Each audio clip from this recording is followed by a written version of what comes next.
Come Swing It with Wing It, where we learn how to get wealthy through real estate while maintaining life's balance and striving to be the best version of ourselves. We are going to now tackle question number 4, and that is, how do I know, once I'm successful in buying a home, or if I'm under contract with a vacation home or a rental or whatever, and this concept actually applies to long-term rentals or short-term. How do you know if it's something you want to self-manage or if you should hire out to a professional manager that, ultimately professionals and careers and industries are there for a reason. There's a reason to use them, and there's also plenty of reasons not to. So first question I ask people when they're contemplating what to do in this situation is, 1, do you have 20 to 30 hours of time in your every single week, especially during, fun holidays and things that your whole livelihood and lifestyle, it could rock your lifestyle and livelihood on managing your own unit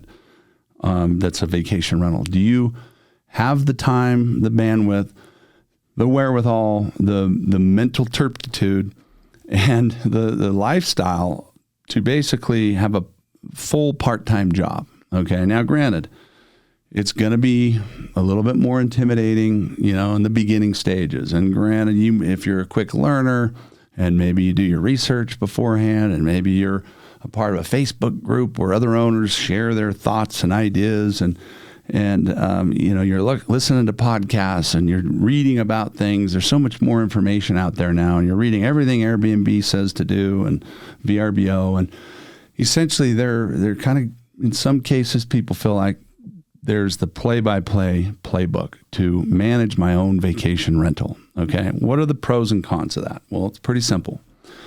If you have the time and you are willing to structure your life to own a vacation home and manage it on your own, then I would recommend considering it. Okay. Now,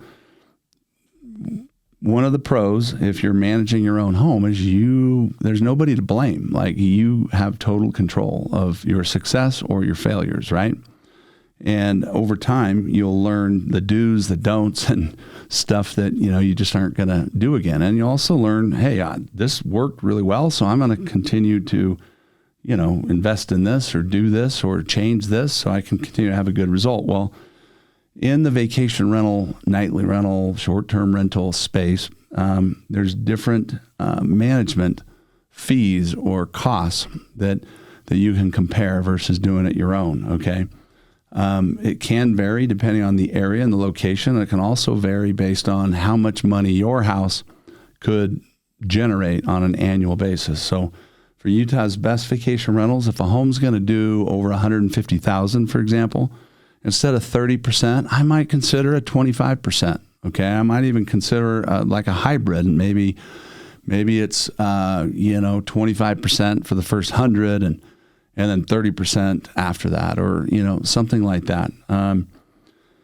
But the pro for managing your own home is if you are knowledgeable and you're capable and you're intelligent and you've done all your research and you have resources and all the time that it takes, and you have the resources, meaning money, to furnish it right, to improve it right, and maintain it right, and then to provide the kind of amenities that and buy a home in a location, maybe in a resort, where there are awesome amenities as in general, as well as in your own personal home.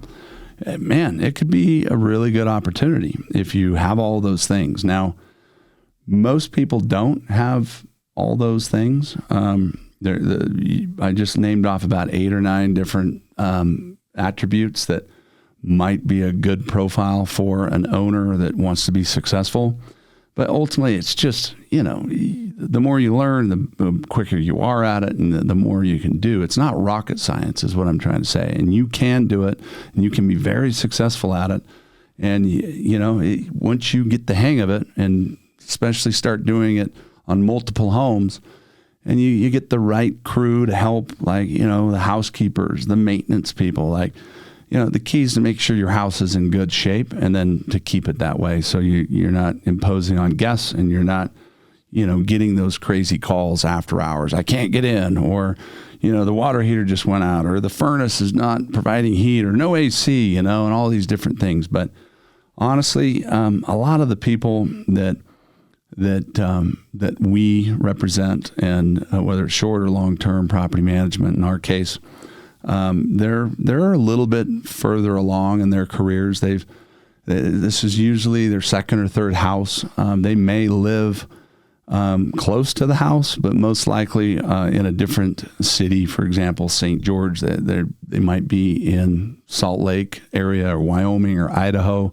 So within 3, 4, 5 hour drive from the vacation home, and they have a full-time job. Maybe the wife is a homemaker. Maybe they both husband and wife work full-time together, make great money, save a ton, and have the ability to invest in real estate and literally buy a home that their family and their kids and their cousins can actually gather and enjoy, totally turnkey, without having to do anything other than just connect with their family. Because ultimately that's the mindset and the type of people that we end up managing their homes for. Okay. So, and then we have a lot of investors that they're high net worth individuals, and they want to buy as many of these as they can. So we help them locate, negotiate, and successfully set up and furnish, and the whole thing, a vacation home that's licensed and zoned, so there's no interruption. It's set up right. They identify properties that have great amenities, and they are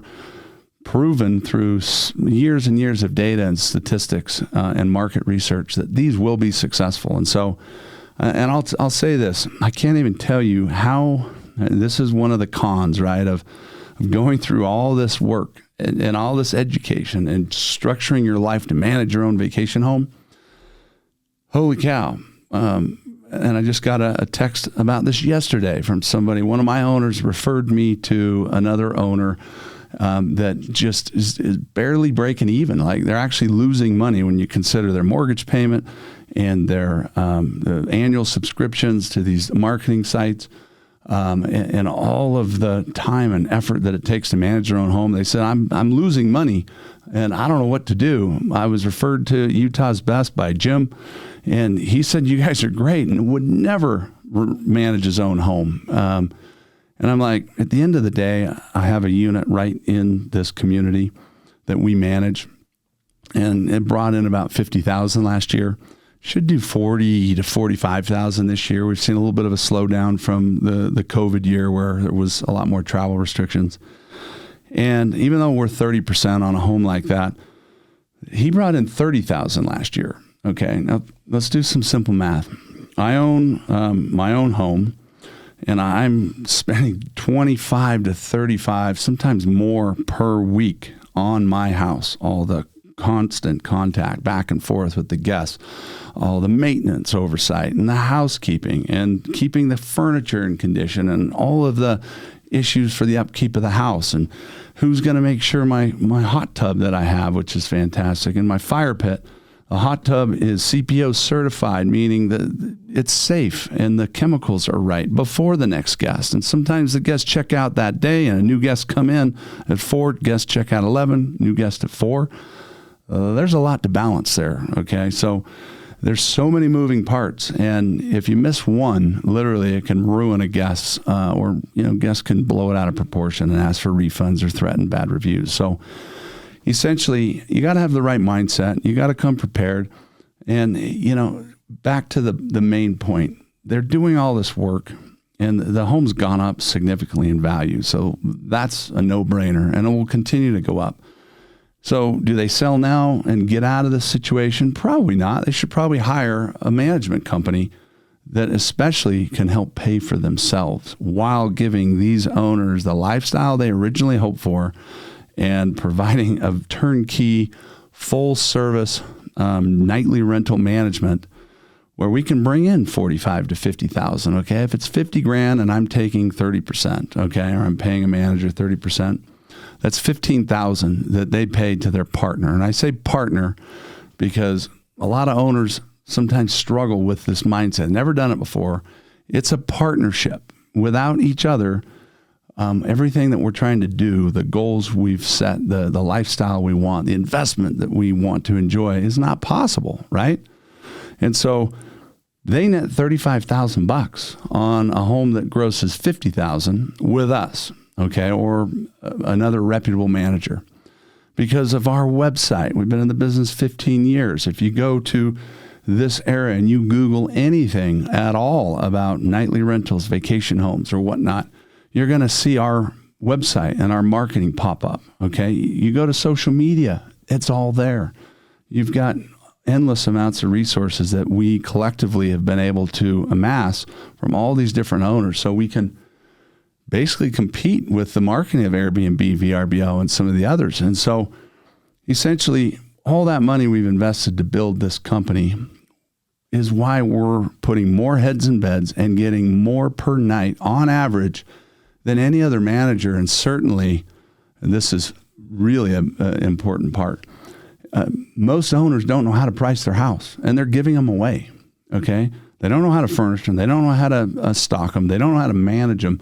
They're doing the best they can, but at the end of the day, they're bringing in $30,000 and they have a full part-time job.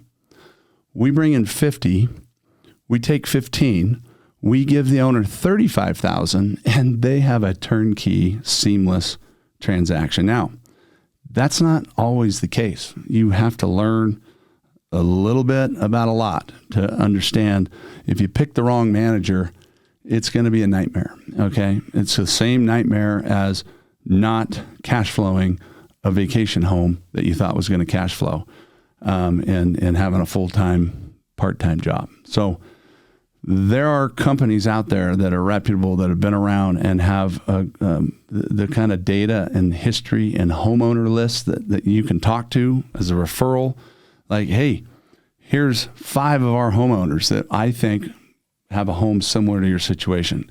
Here's their name, their number, and they're more than happy to communicate with you on what their experience is like. And so hopefully that gives you an idea. But hey, if you're one of these rare unicorn owners, okay, that have all the time, have all the intelligence, all the resources, and you double down and you become obsessed with your vacation home and you're amazing at it, right? 1, I might be interested in hiring you, okay, because they're so rare. 2, you might actually be able to gross somewhere in the neighborhood of what a professional property manager can. And if you like it and that's something you want to do and you're good at it, then do it. In that case, it makes total sense. If you feel like the risk is being rewarded appropriately and it's about the same as another reputable property manager would do and you're totally fine with it, that's when you want to manage your own property. Okay? Hope that helps.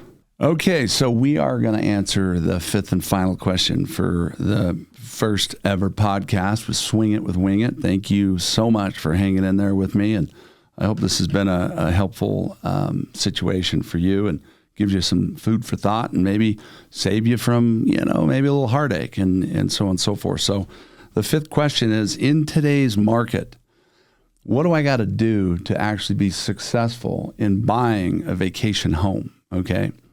That same concept applies to being successful in buying any kind of home. Okay. Right now, we live in Utah, and I've been a real estate broker for 20 something years. Okay. And the market's never been this insane. All right. So as a realtor, there's a lot of realtors that are starving right now. And the reason why is because they don't have the education, the team, the support, or the knowledge, or the willingness and capabilities to do what it takes to help their clients be successful as the winning bidder in most cases on any home, especially a vacation home. So vacation rentals right now are really popular because everyone talks about it. And it's like, how great would it be to own a house in somewhere other than my hometown, where I can take my family or take my friends down and enjoy my vacation rental. And when I'm not there, like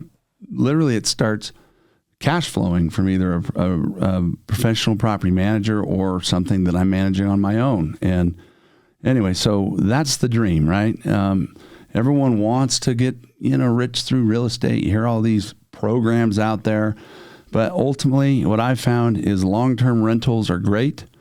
But man, what I've chosen to buy, cherry pick homes or build homes in unique communities that I personally, my family and I want to go and travel to. And then when I'm not there, which is most of the time, I'm giving other people that experience so they can connect and bond with their friends and family in my house. I know that's not everybody wants to share their house with other people. And, there's some issues here and there. But back to the point, very competitive market, especially for vacation rentals, because they're kind of a hybrid of the best of both worlds. You can buy a house, you can pay down the mortgage and the principal, and the renter, if you do it right, will actually pay those payments for you. So, even if you're breaking even from the net that you own, that you receive as the owner, whether you have a licensed property manager that does all the marketing and turnkey service, or you're managing your own, if your mortgage payment's $2,000 and you're getting $2,000 a month for rent, well, guess what? What's the principal reduction portion of that mortgage payment? Okay, unless it's an interest-only loan, which most likely it's not, at 2.5% to maybe 4% if you've done a mortgage in the last year, even if it's an investment property, okay, or a second home.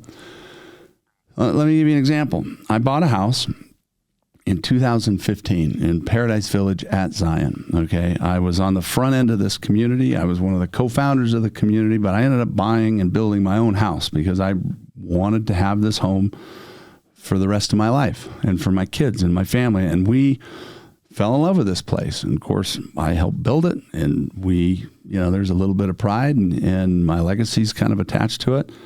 And so we frequent Santa Clara, Utah, and stay in our house in Paradise Village, maybe 3-4 times a year. Well, if you get in on the front end, it can be a really good situation because maybe there's less buyers, maybe there's a little bit more risk, maybe some people think, but the reward is you usually get a beginner opening price, okay? You can usually get a home in that community if you see the vision and you've done your homework and you surround yourself with the right people that can help confirm this is a good investment, not just now, but in the long term. And see, I was 40 when I bought this home, actually 37. And I had kids in high school and in grade school. So this was a long-term investment for me. Okay. So I paid $400,000 for this house. Okay. And I did a 15-year mortgage at 3.5%, which I've since refinanced as an investment property at 2.75 on a 15-year loan. And, I did that after 7 years of renting this home. Okay. And 15-year loan might not make sense for you, versus a 30-year, the payments are a lot less, but also the principal reduction's less. I decided to kind of take this 15-year loan on based on my age and the fact that I want to be debt-free on any of my rental properties that haven't already been paid off by the time I'm 60. That's my goal, or 65. And so every month for the last 7 years, I've never actually had to come out of pocket for my short-term vacation home in Paradise Village, because the renters enjoyed this property and this community so much that they basically paid my mortgage. Well, $2,000 a month towards principal reduction is $24,000 a year. Okay, now 7 years, you do some simple math, round it up to 25. That's 4. That's 100. And a couple extra months. It's basically $150,000 minus a little here. But they've paid my mortgage down from $373. Because I made some upgrades. I was actually into $435, and then I put about $50,000 into furniture. Okay, so my outlay was all the furniture, $50,000, and I put 10% down from the $435 or whatever. So my mortgage is $373. Well, I just refinanced it 7 years later, which was this last year. Got rid of the mortgage insurance. Okay, and my loan balance was it was $165,000. That's how far that this loan had been paid down. Okay. And, $265,000. So they'd paid it down over $100,000. Okay. Essentially the money I saved on the refinance, I'm now paying in addition to my new 15-year payment, much more and then some. Okay. So the loan will be paid off in 6-7 years, but the vacation home itself has been a phenomenal asset. Now, the best part about probably all this is something I wasn't expecting, and that is the home in the short 7 years that I've owned it, this last year since COVID, which is still boggles my mind. Okay. And this is not normal. I've never seen it in my career of 25 years before, this kind of inflation, this kind of appreciation. And although I'm grateful for it, I'm still not selling my house. This is a long-term play, okay? But the house that I probably could have sold for $600, $650 any time from the time I bought it to now, and I was into it $500, made me feel pretty good. Well, 5 years went by. The 6th year, I could have sold it for maybe $750 now. All right. And then another home similar goes up for $8. And then all of a sudden one goes up for $1 million. Now this house, even though the rental income has not really drastically gone up like the pricing has, I might be able to sell this house for as much as $1.4 million, $1.5 million. Okay. This is insane. And, so back to the actual situation. With homes appreciating so much, the time where people can buy a vacation home in a licensed and zoned area, I wouldn't say is gone, because there's anomalies, there's unique situations, and people are still getting in on projects on the front end, and there's still appreciation, and they're still not paying a ton more, or they might have cash. You get like 1-2% on a really good bank account if you tie it up for a long time, or you can invest it in different areas and be lucky to get 4 to 6%. Well, on a vacation home, if you buy something for $1 million and it generates $80,000 a year, that's a pretty decent return. Whether you're managing yourself or not, it's a lot better than that money sitting in a bank account. So, plus you get owner use, and then you get the possibility over a length of time that it'll appreciate. And that's the way people get wealthy over time in real estate. But this doesn't help a buyer trying to buy something that has to get a mortgage on it, okay? Especially with rates going from 2.5 to now maybe 4.5, and second home financing becoming more and more difficult, where you used to be able to put 10% down and get a really good rate like a normal home you would buy in your, that you live in. Now it's gotten really tough. And so, there's a lot to consider about this, but you definitely have to look at the financing. You have to look at the monthly payments, and you got to look at the life in the future and the quality of life you want to create. And if you and your family want a second home and have the means of the cash to buy one, that's the first thing. I'll give you a quick story about this home in Paradise Village that I listed. And I sold it for, what was it? $425,000 to my client. Okay. Furnished, turnkey. It was doing about $30,000 a year at the time. This was like 2018, 19. Well, it was time. Business had changed for them. COVID had hit. Their small business kind of slowed down, and they needed that extra money because it was not really working out like they'd hoped. Okay. So they, it kills me to even think about this, because had any of us known what was going to happen, my amazing client, who I love, would have literally never sold. Okay. So anyway, we put the home on the market for $599. Okay. She was willing to take, they at the time, if they could have net $550 after real estate fees, there's 6%, there's, all this different stuff, she would have been really happy at $570 if it was a cash deal. Well, we marketed, did what we do, and, really showcased this home well. Because we're a management company, we have all of the calendar access. We know who's coming, what they're paying, all the performance from the previous years, and all the future bookings that we've already taken as a vacation rental company.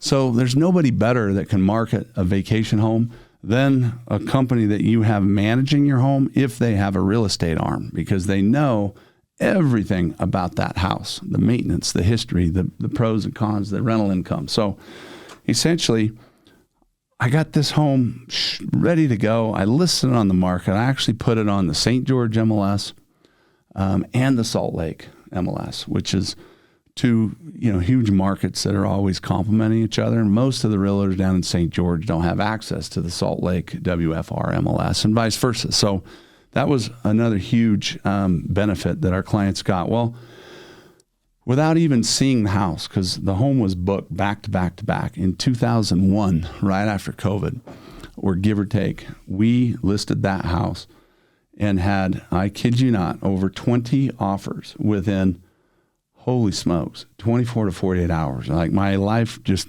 literally felt like it got turned upside down. I was getting texts and emails and phone calls and like, holy crap, what is going on? And lo and behold, there were 2 cash offers, out of the 20 before I finally shut down. And I'm trying to keep in touch with my owners, and they're like, what? No, this is awesome.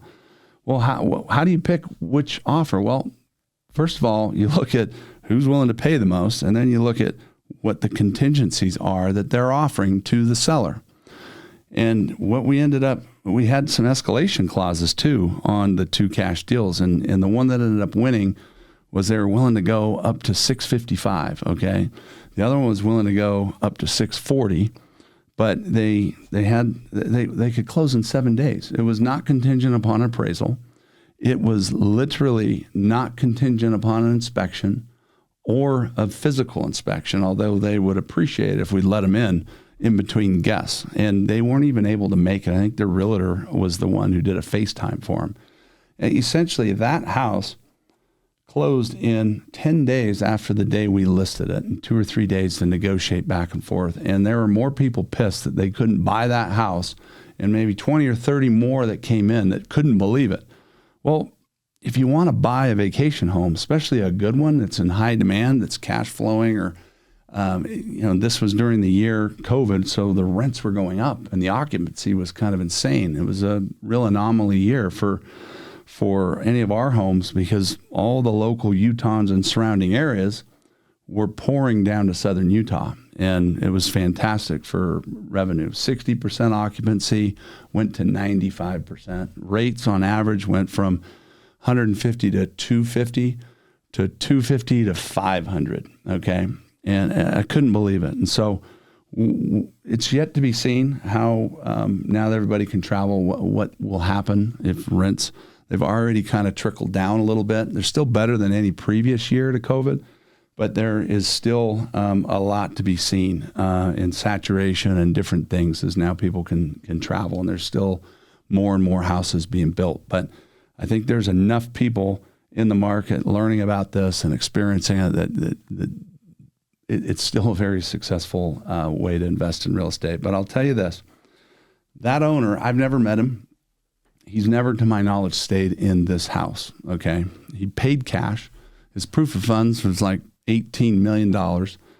And we're like, okay, we're picking this offer, and it closed without any issue whatsoever. Well, that house now, okay, this is less than, I'd say, a year and a half from the time it sold, would sell for more than, I'd say, well, actually, it'd sell for $1 million right now. Okay. Now that's insane. And the home's bringing now about $60,000 a year, and he paid cash, right? So at 30% of $60,000, he is, obviously that's 18 grand. So he's netting 42,000, pays the HOA fee, another $300 or $400, pays maybe $500 or $600 a month for utilities, and has a $650,000 cash on cash investment where he, is netting about $30,000 a year, and hopefully he stays in it and gets to enjoy it. But that's what I'm talking about. That's exciting. And,